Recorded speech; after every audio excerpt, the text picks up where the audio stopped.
Well, I don't think it would make sense to put any sort of limit on him. I mean, he's a young player. He's still, he's been in the organization a long time here now, and he played with as an 18-year-old with the Marlies.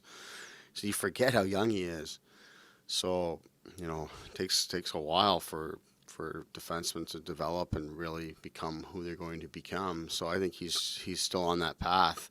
The fact that he's played in the NHL as much as he has here this season, and as consistent as he's played, and the fact that he's moved up and down the lineup and has done a good job there, that just speaks to the fact that he's got great potential here still. So we don't think he's limited in any way. The fact that he's added his ability to be a really strong and reliable penalty killer shows that there's great potential there. And obviously, I mean, he was drafted as a guy that has great offensive abilities as well. So we think there's more to come from him in that sense too.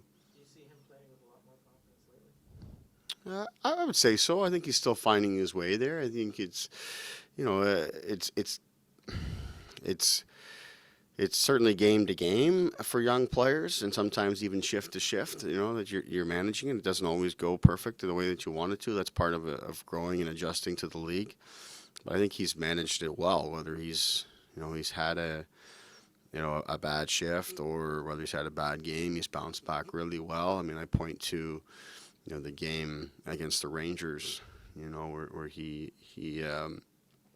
it didn't go great in that game, and then still playing in the top four with Muzz and Hull being out. He goes into play against the Islanders and is excellent. So that really showed us a lot in terms of where he's at with his development, because that's really where young players are at, is when the bad games or the mistakes start to pile up.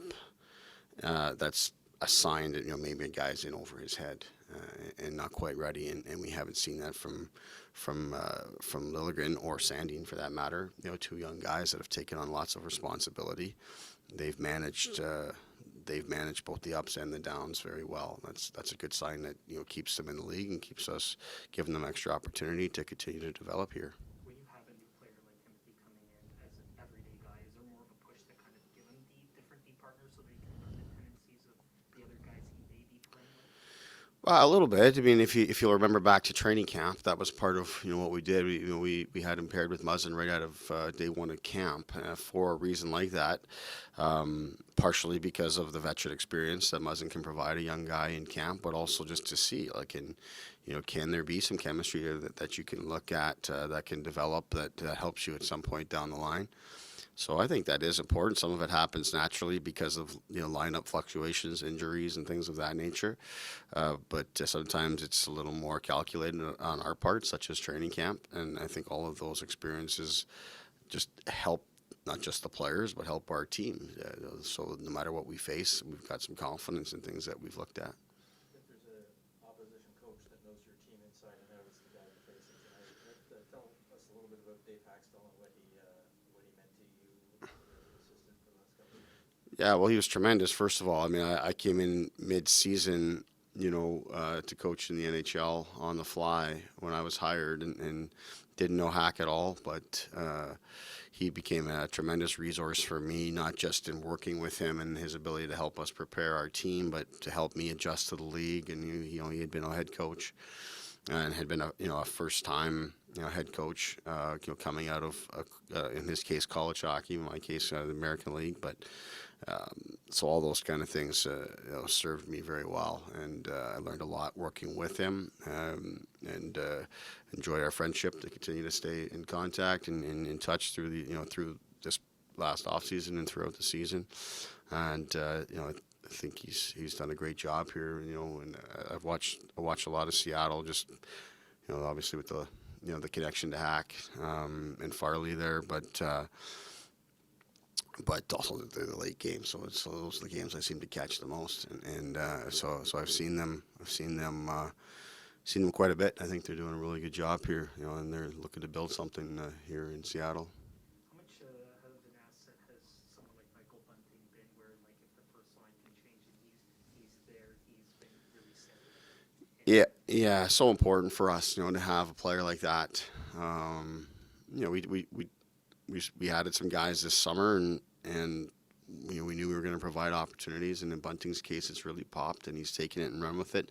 Hasn't been easy for him. You can, if you recall, like he's early in the season, we moved him around a little bit. He played, spent some time on the fourth line, and has really just taken advantage and hasn't looked back since he's gotten the opportunity to play there with Matthews. I thought, as I look back on that Calgary game, I thought that third period in Calgary, we're down by a bunch, but just the spirit and the fight that he had, how he competed, and then you match that with the skill set that he has, just shows that to me he's a guy that can change momentum in a game at any particular time in our favor. And I love to see that. And I mean, he's another guy, despite the fact that he's older, he spent more time in the American League. I mean, he's still finding his way in the NHL too, and picking his spots and figuring things out. So he's just going to continue to get better. What's Dave Haxtell's strength as a coach, do you think? I would say, first of all, very detailed, very organized, very prepared. Does his work and his research to make sure that he's prepared, and his players, in our case, our penalty kill and our defense, was always very prepared. But also, he's got great poise about him, his demeanor. He doesn't get too emotional about anything. He just keeps things even keel. I think that's an important thing for a coach, whether you're winning or losing and whatever is happening. He was just very, very professional and businesslike, and just continue to do the work and go through the process. How hard is it for you sometimes to keep it even keel with the highs and lows? Well, it's tough. It's tough for sure. I mean, obviously things are a little more heightened in Toronto than anywhere else.